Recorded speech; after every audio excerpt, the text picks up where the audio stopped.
On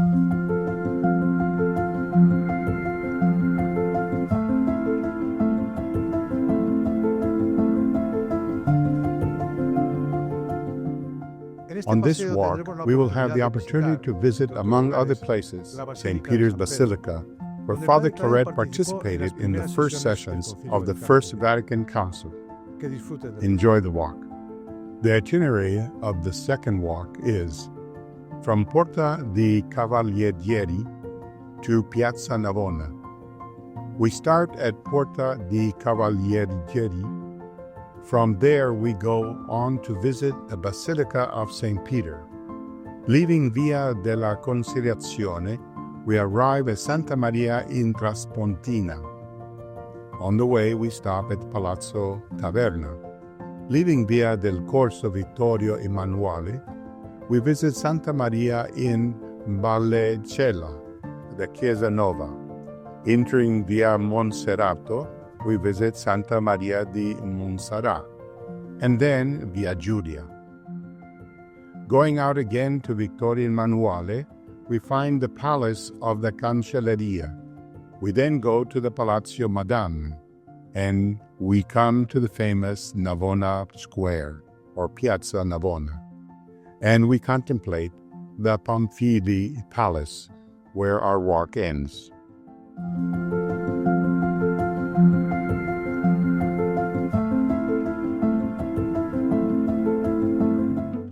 Let us begin this second walk at Porta di Cavalleggieri. It was through this gate that the stagecoach coming from Civitavecchia entered Rome, following the Via Aurelia. All that remains of it is one of the arches embedded in the walls, with two coats of arms of Alexander VI. Next to it is a fountain made using a Roman sarcophagus in the shape of a canal, surmounted by the coat of arms of Pius IV. Through this gate, on October 6, 1839, the Feast of the Rosary, the priest Claret entered Rome, where he came to fulfill his vocation. In many parts of the Holy Bible, I heard the voice of the Lord calling me to go out and preach. The same thing happened to me in prayer. So I decided to leave the parish and go to Rome and present myself to the Congregation of Propaganda of the Faith, to be sent anywhere in the world. He arrived by coach at the Albergo di Civitavecchia, situated in the Vicolo dell'Albergo di Civitavecchia, between Via Paola and the River Tiber. Then we enter across Bernini's magnificent colonnade and St. Peter's Basilica.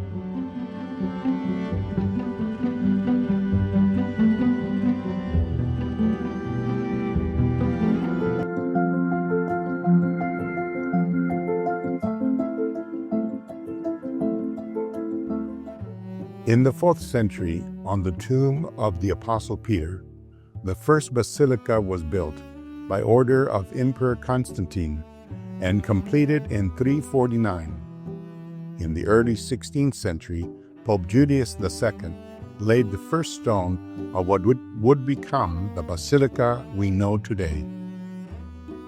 12 architects were involved in its construction, including Bramante, Sangallo, Raphael, Michelangelo, Bernini, and Maderno.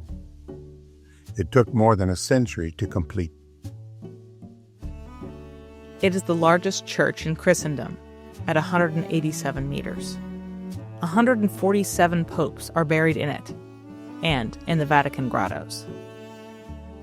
It has 45 altars and 11 chapels, the most famous of which is the first on the right, where Michelangelo's famous sculpture of the Pietà, the only one signed by him and created when he was 25 years old, is displayed. Its dome, designed by Michelangelo himself, is 132.5 meters high. The two smaller domes are by Vignola. The focal point of the basilica is the papal altar beneath Bernini's famous gilded bronze baldachin which is supported by 20-meter-high columns. Due to humidity, almost all the paintings in the basilica have been replaced by mosaic reproductions. On December 8, 1869, the First Vatican Council was inaugurated, and Archbishop Claret took part in its first session. He ranked 40th in seniority among the 679 participants. It was held in the right side of the transept of the basilica. So, on December 6, 1988, a mosaic was placed on the altar of Saints Processus and Martinius, showing the figure of the saint, pointing with his right hand to the gospel which he holds in his left hand. On his chest is a small heart, a sign of his devotion to the Immaculate Heart of Mary. The image is surrounded by the inscription, Antonius Maria Claret, Fundator, CMF, Pater Concilii Vaticani Primi, 1807 to 1870. Claret attended all the sessions of the council and the various celebrations that took place in the basilica during this time. His few absences were due to health problems. Archbishop Claret spoke at the council on May 31, 1870, in defense of papal infallibility. Would that I could, for the confession of this truth, shed all my blood and suffer the same death. Would that I could make the sacrifice which began in 1856, when I came down from the pulpit after preaching the faith and good morals on February 1st, the eve of the purification of Mary Most Holy. I bear the stigmata and scars of our Lord Jesus Christ on my body, as you can see on my face and on my arm. On February 25, 1934, he was beatified in the Basilica by Pius XI. At his canonization, carried out by Pius XII on May 7, 1950, a painting of St. Anthony Mary Claret was placed on the main facade with two very significant symbols, the fire and the feather.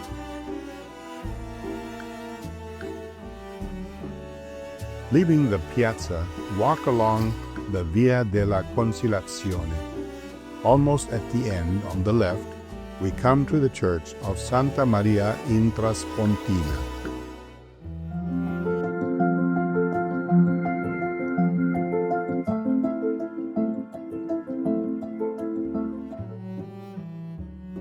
This church stands on the site where it was believed in the Middle Ages to be the tomb of Romulus. Construction began in 1566 to replace the one that was destroyed by cannons defending Castel San Angelo during the sack of Rome in 1527. It was completed in 1587 and has a single nave. The first chapel, on the right, is adorned with bombards, cannons, and bullets, and was dedicated by the artillerymen of Castel San Angelo to their patron saint, Saint Barbara. The church is assigned to the Discalced Carmelites.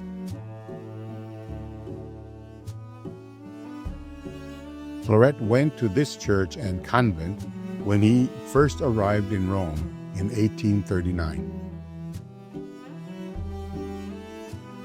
The Catalan ordinand and I went to the nearest convent we could find to ask where the Catalan ordinands were. We approached the porter's lodge of the convent in Traspontina, where there are Carmelite monks, and asked the brother porter if there were any Spanish monks in that convent. He replied that there were, and that the Father Superior, whose name was Father Comas, was a Catalan Spaniard. We went to his cell, and he received us very well.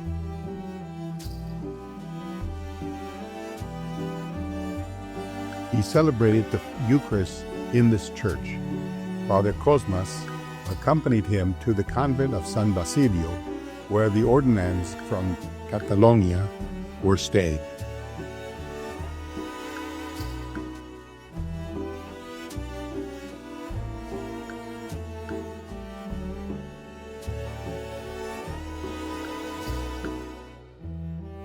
Crossing the Ponte Vittorio Emanuele II, we entered the wide Corso Vittorio Emanuele, but immediately turned left into Via dei Banchi Nuovi. A little further on the left-hand corner, you will see the Palazzo Taverna.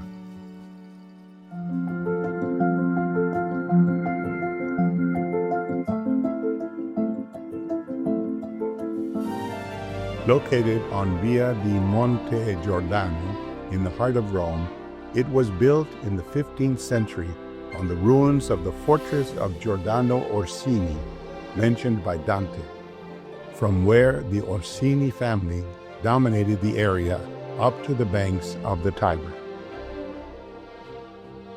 A short climb through the high portal leads to the picturesque courtyard. Opposite is an elegant fountain by Antonio Cassoni, 1615, which characterizes one of the most secret and peculiar corners of Rome. It was the residence of ambassadors and cardinals. Ippolito d'Este received Bernardo and Torquato Tasso. Cardinal Luciano Bonaparte, grandnephew of Napoleon, received the Empress Eugenia and her father Gioacchino Belli, who entertained the guests with his sonnets.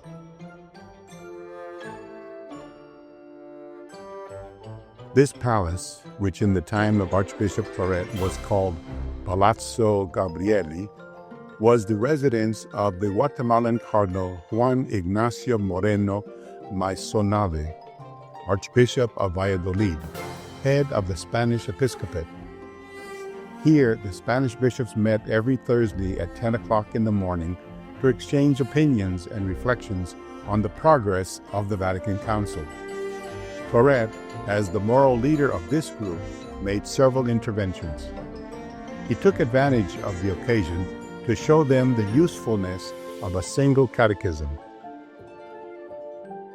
Turning towards Corso Vittorio Emanuele, we come to the church of Santa Maria in Baricella, Chiesa Nova.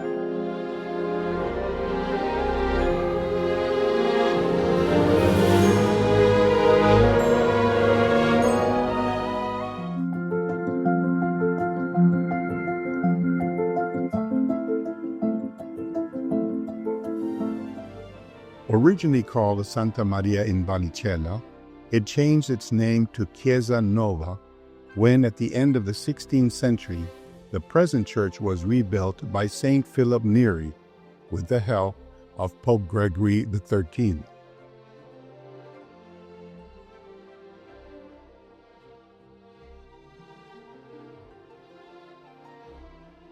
The frescoes in the nave, dome, and apse are the work of Pietro da Cotorna.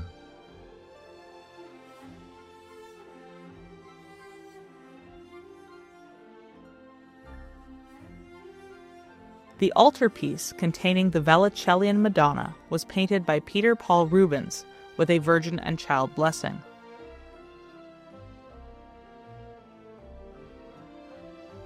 On the side walls of the presbytery are two other paintings by Rubens, depicting Saints Gregory the Great, Papias, and Moro, and Saints Flavia Domitilla, Nereus, and Achilles.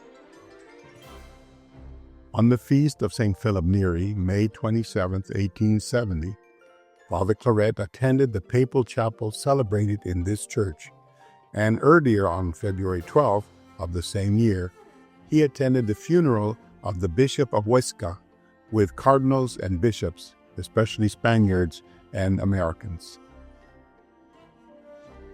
On May 7, 1950, in the late afternoon, the group of Spanish-speaking pilgrims celebrated in this church a rite of thanksgiving for the canonization of St. Anthony Mary Claret.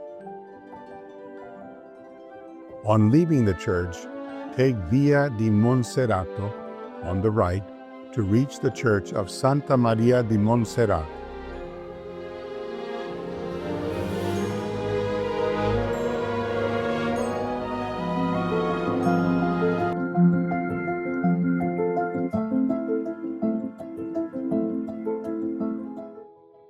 This church was begun by Antonio da Sangallo the Younger in 1518 and completed in 1675.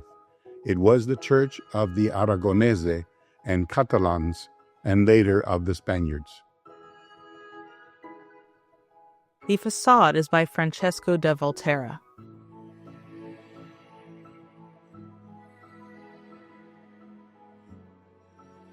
Inside, there are important paintings, such as San Diego de Alcalá by Annibale Carracci. It is the tomb where the last king of Spain, Alfonso XIII, was laid to rest, and especially the tombs of Popes Calixtus III and Alexander VI Borgia, who were of Spanish origin.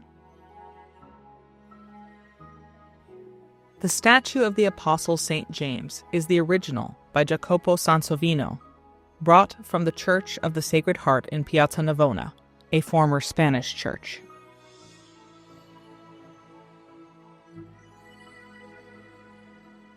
Next to the church is the Spanish College, which houses the tomb with the bust of Cardinal Pedro de Montoya by Gian Lorenzo Bernini, 1621.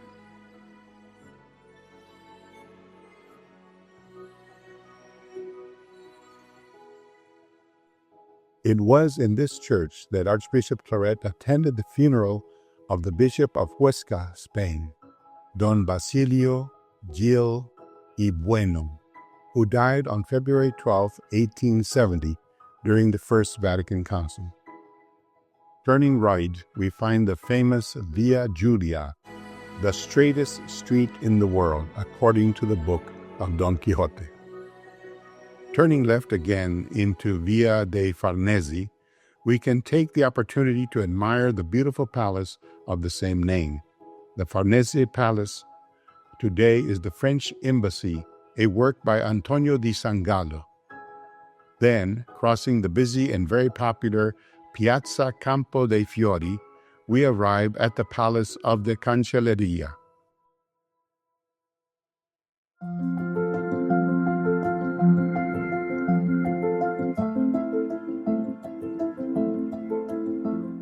This palace is an excellent example of early Renaissance architecture.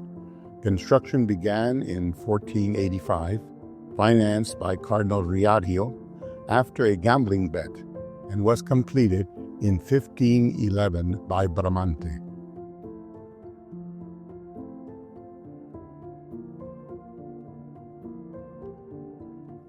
Large quantities of travertine from the Colosseum were used for its construction.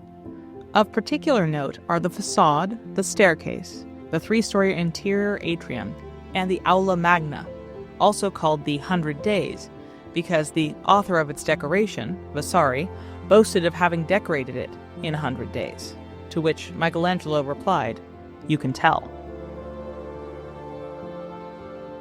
At the time of Father Claret, it was the seat of the Congregation of Bishops and Regulars.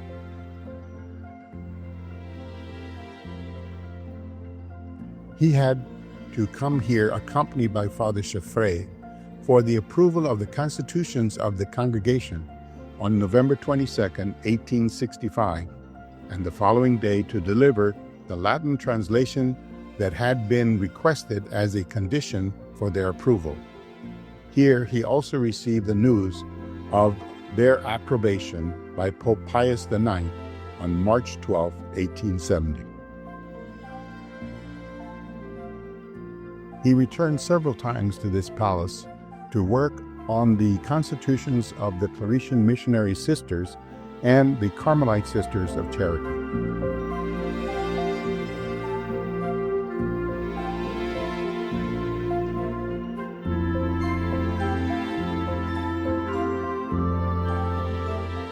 We cross Corso Vittorio Emanuele again and take one of the streets leading to Piazza Navona. But first, we approach the Corso di Rinascimento, where the Palazzo Madama is located.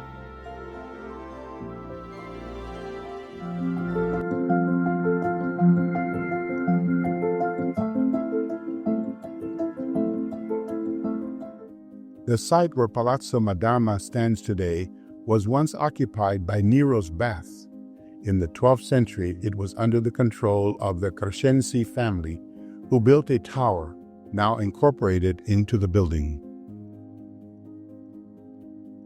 In 1478, the Bishop of Chiusi built a palace which later passed to the Medici family. The present palace was built in 1505 at the behest of Cardinal Giovanni de' Medici, son of Lorenzo the Magnificent and future Pope Leo X. Under the pontificate of Sixtus V, Cardi and Marucelli created the Baroque facade. In 1849, Pius IX undertook various restoration works and moved the Ministry of Finance and the Papal Post Office there. In February 1871, the building was chosen as the seat of the Senate of the Kingdom of Italy. Today, it is the seat of the Senate of the Italian Republic, but in Archbishop Claret's time, it was the seat of the Central Post Office, and he often came here to send his correspondence.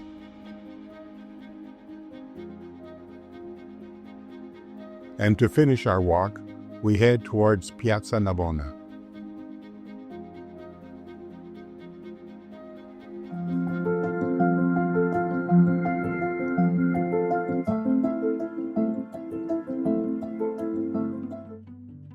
It is located in a neighborhood densely populated by workers and artisans. It has always been a center of daily life. The market was moved from here in 1477 from Campidoglio and remained here until 1869, when it was moved to Campo de' Fiori. Beneath the square are the remains of Domitian's ancient stadium, on which the present buildings stand. A notable feature of the Piazza Navona is the three large fountains. In the center of the square is Bernini's Fontana dei Fiumi, built between 1648 and 1651, crowned by an obelisk. To the right is the Church of St. Agnes in Agony. We know that in this square, on January 29, 1840, Father Claret bought a 5-volume theology manual. The Pamphili Palace is also located in this square.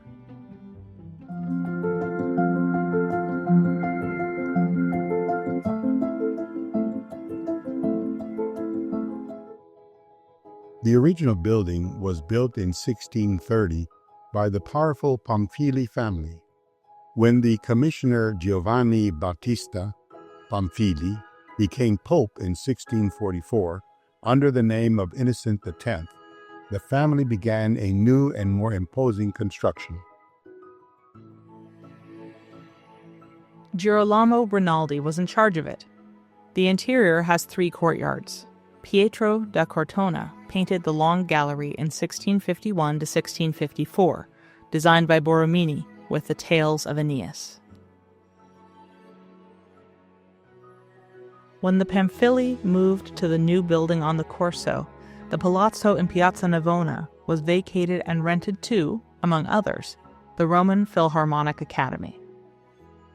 The Palazzo Pamphili has housed the Brazilian embassy in Italy since 1920 and became Brazilian property in 1961. In December 1869, Claret went to this palace to greet Cardinal Barilli on behalf of Isabella II and to consult with him on how to obtain an audience with the Pope to convey a commission from the Queen. Elizabeth II wished to come to Rome to express to Pius IX her love and veneration and to have him give her son, the future King Alfonso XII, his first communion. This is the end of our walk. A good place to stay a while longer to visit Bernini's Fontana dei Fiumi and Borromini's Church of Santa Agnese in Agone.